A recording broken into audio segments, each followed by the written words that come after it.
Babak 57 Hammer Trading. Hammer Trading? Si Feng ingin mengkonfirmasi sekali lagi. Benar. Dia bahkan memposting utas di forum-forum yang mengkritik pemalsu yang telah membuat Garrison Armor.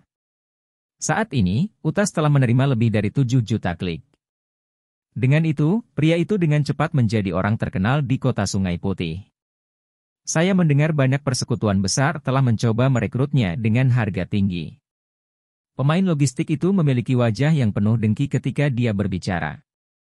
Dia tidak bisa membantu tetapi berharap dia bisa berubah menjadi Hammer Trading. Dengan begitu, dia akan bisa menjalani kehidupan yang penuh dengan keindahan dan kekayaan. Si Feng hanya tersenyum pada pemain saat dia berbalik untuk berjalan menuju kursi kosong. Dia duduk dan memanggil forum resmi permainan. Dia ingin melihat dengan baik Hammer Trading ini yang hampir merampas bisnisnya. Dalam kehidupan si Feng sebelumnya, Hammer Trading tidak mengungkapkan dirinya secepat ini. Sebelum Shadow mengintai dia telah bermain domain dewa dengan puluhan teman sekolah. Dengan dukungan dari teman-teman sekolah ini, di samping beberapa pertemuan kebetulan yang telah memungkinkannya untuk menjadi magang penempaan tingkat menengah, ia berhasil berkenalan dengan eselon atas Shadow.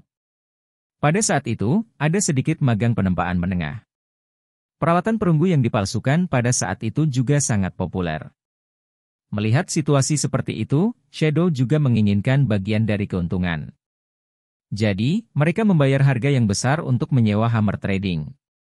Bersamaan dengan dukungan terus-menerus dari Shadow Workshop, Hammer Trading tumbuh menjadi sosok yang mengejutkan, menjadi forger yang relatif terkenal dan menghasilkan Shadow banyak uang. Setelah itu, Hammer Trading juga mendapatkan forging talent, selain dukungan besar dari Shadow, yang memungkinkannya untuk menjadi master forger. Selama masa-masa itu, dia tidak memiliki sedikit pun rasa hormat kepada Si Feng, yang adalah pemimpin persekutuan bayangan pada waktu itu.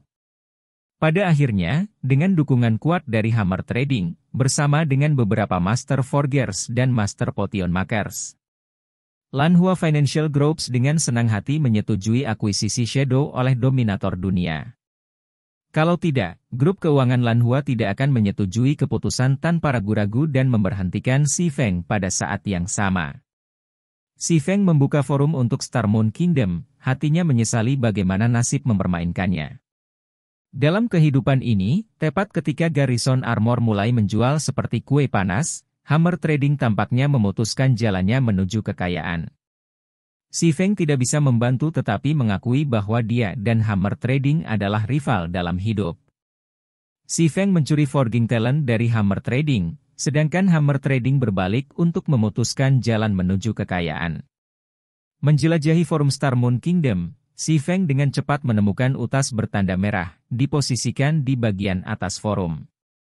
Menjunjung tinggi keadilan dimulai dari kami. Kita benar-benar tidak bisa membiarkan pemalsu berambut hitam ini melakukan apa yang dia mau. Saya seorang pemalsu dengan hati yang baik. Kata-kata besar, merah terang ini menyebabkan alis Si Feng berkerut. Masalah apa yang sedang dia coba sebabkan di sini? Jumlah klik melebihi 10 juta. Karena penasaran, Si Feng telah membuka utas. Si Feng memandang kutukan yang ditulis dengan fasih yang memiliki lebih dari 10.000 kata. Artikel itu secara tepat menyebutkan bahwa biaya pembuatan sepotong peralatan perunggu bahkan tidak melebihi 1 koin perak. Namun, Si Feng yang berambut hitam menjual peralatannya hingga 30 koin perak. Dia merobek pemain lain. Karena itu, Hammer Trading ingin menentang Si Feng. Dia bahkan bersedia untuk menjual peralatan perunggu level 3 tanpa batas. Hanya, karena tingkat kegagalan, dia tidak punya pilihan selain menjualnya dengan harga 4 silvers untuk mendapatkan kembali biaya pembuatannya. Artikel ini mendapat dukungan dari banyak pemain. Mereka semua menyatakan bahwa mereka tidak akan lagi membeli Garrison Armor dan bahwa mereka akan mendukung tindakan kebaikan Hammer Trading. Si Feng terdiam setelah membaca seluruh artikel. Seluruh artikel itu hanya mencoba untuk mencoreng reputasinya sambil meningkatkan diri Hammer Trading sendiri. Pada saat yang sama, Hammer Trading ingin menyatakan bahwa ia juga bisa memalsukan peralatan perunggu. Dia jelas mencoba menggunakan Si Feng sebagai batu loncatan untuk meningkatkan nilai dan ketenarannya sendiri. Dia ingin membiarkan banyak persekutuan besar menargetkannya untuk bergabung, dan pada gilirannya, meningkatkan nilainya sendiri. Namun, si Feng harus mengakui bahwa Hammer Trading telah berhasil.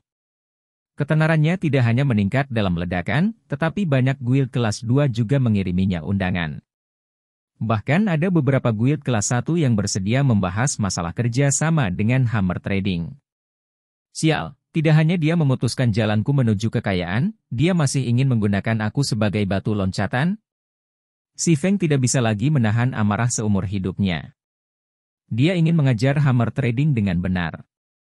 Apakah dia pikir dia hebat karena menjual peralatan perunggu level 3 tanpa batas?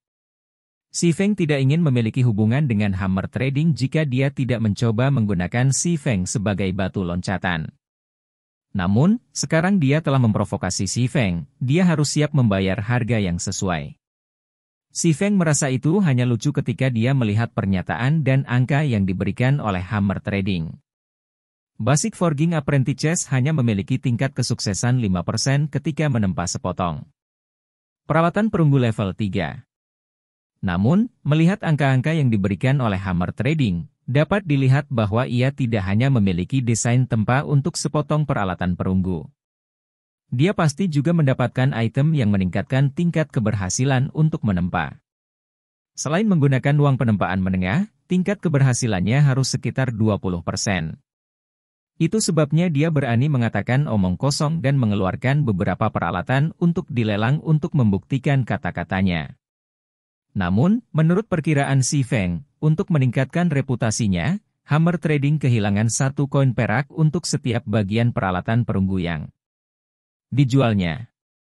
Meskipun Si Feng tidak tahu berapa banyak dana yang dimiliki Hammer Trading, dia masih 10 tahun terlalu dini untuk bersaing dengan Si Feng. Jual dengan 4 koin perak, bukan? Si Feng akan menjual peralatannya di 4 koin perak juga. Dia memiliki batu bertuah dan buku penempaan, jadi biaya awalnya hanya sedikit lebih dari 10 koper. Termasuk tingkat kesuksesannya yang menakutkan, Si Feng berharap untuk melihat siapa yang tertawa terakhir. Tanpa menahan apapun, Si Feng segera memposting utas di forum secara anonim. Artikel itu berjudul, Plat Armor Berkualitas Tinggi yang Mengejutkan di Rumah Lelang. Setelah itu, dia memanggil antarmuka untuk rumah lelang, menempatkan 20 lembar chestlate glimmer terburuk di lelang. Kekuatan penyembuhan pada glimmer chestlate memiliki efek yang luar biasa pada MTS ketika berada di dalam Dungeon. Itu bahkan lebih baik jika dibandingkan dengan Garrison Armor. Jika dibandingkan dengan chestlate Savage Hammer Trading, itu lebih dari 2 kali lebih baik.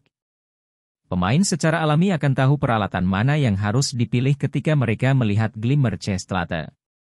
Hammer Trading, bukankah kamu ingin terkenal? Saya akan membiarkan Anda menjadi sangat terkenal. Aku akan mengubahmu menjadi selebritas. Si Feng mengungkapkan senyum dingin ketika dia menutup antarmuka. Dia berbalik dan meninggalkan rumah lelang, mendirikan sebuah kios di luar untuk membeli stones dan heartstones. 2 menit setelah Si Feng mempostingnya, beberapa pemain memperhatikan posisi Si Feng. Rata-rata pemain masih sangat memperhatikan peralatan berkualitas tinggi.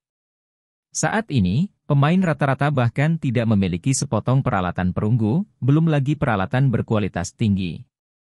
Jadi, secara alami, mereka ingin melihat sekilas. Saat para pemain ini tiba di rumah lelang, mereka tercengang dengan apa yang mereka lihat. Atribut pada glimmer chestlate terlalu bagus, terutama healing power. Itu pasti kemampuan yang paling dicintai untuk MT ketika di dalam Dungeon. Setelah mereka selesai melihat atribut, para pemain memilih untuk mencoba memakainya. Mereka melihat penampilan mereka sendiri saat memakai glimmer chestlate. Ada juga nyala api hitam yang berkedip di payudara kiri mereka. Mereka tampak sangat luar biasa. Seolah-olah mereka telah menjadi pahlawan dari legenda. Saat mengenakan glimmer chestlate, gagah dan kuat. Kemudian, mereka melihat harga jual. Ini sebenarnya hanya membutuhkan 4 koin perak. Para pemain ini tidak berani mempercayai mata mereka. Peralatan canggih semacam itu hanya dijual seharga 4 koin perak. Jika mereka tidak membelinya, mereka akan merugikan kehidupan mereka sendiri. Bahkan jika mereka tidak punya banyak uang untuk orang-orang mereka, mereka rela mengorbankan segala yang mereka miliki untuk membeli peti kemilau. Dalam waktu singkat 15 menit, posting si Feng telah menjadi topik forum. Bahkan ada pemain yang memposting informasi dan penampilan Glimmer Chest Latte. Peralatan itu secara instan membangkitkan seru semua orang. Shield Warriors dan Guardian Knight tidak bisa membantu tetapi berharap mereka bisa mendapatkan peralatan kelas atas ini saat itu juga. Namun, ketika mereka ingin pergi ke rumah lelang dan membelinya, hanya ada 4 peralatan yang tersisa. Selain itu, setiap satu dari potongan-potongan itu memiliki harga mereka meminta hingga lebih dari 6 koin perak.